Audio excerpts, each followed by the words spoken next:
I think they'll give us to January and cross their fingers. But at that time, the British have recovered a little political equilibrium and some idea exactly what we want to do. So that's just background. That is where we are this minute, this time on Thursday evening.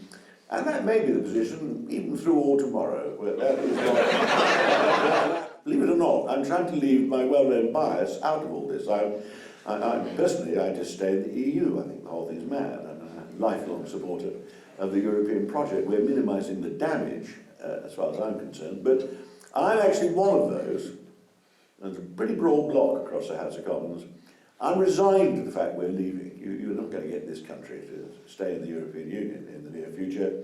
I'm prepared to accept, all right, I never signed up to this referendum, and I never said I'd change my lifelong views because of one referendum. I made it clear at the time, but anyway, that's all under the bridge. I will settle for a sensible Brexit that does the minimum of damage. I think the Labour Party probably will. I think the Liberal Democrats, who never used to vote for anything because they wouldn't vote for anything unless it was with a referendum, and the SNP, who would never vote for anything unless it was with a referendum, I think, I'm still going on arguing for a referendum, but I think they might go for the customs union as well. And then all the independents now, you lose count of them, half the Conservative Party, half the Labour Party, are independents now, and for a wide variety of reasons. I like Boris Johnson, but he doesn't count to 10. Before saying things. And the crash bang wallop approach, maybe all kinds of wild this. I think if someone can get a government with a majority, and Boris has got a better chance than anybody else, I don't think Jeremy Corbyn could win a general election in 1,000 years. He can try as many times as he likes, but I've never seen a more unelectable person as Prime Minister and a more unelectable party.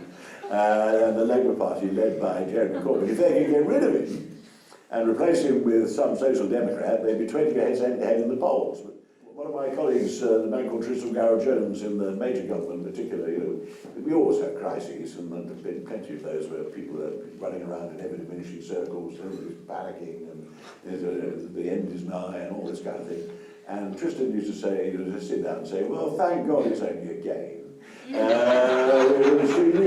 Used to take the steam out of everything, everybody sit down and be sensible and start working out what the devil you're going to do to get out of it. Well, it's a pity this isn't only a game, because it is minute by minute. If you're a political addict and long-term parliamentarian, this is gripping. I never thought I'd see anything quite so mad and unpredictable as this. Behind it, I think enough people remember that it's all very serious.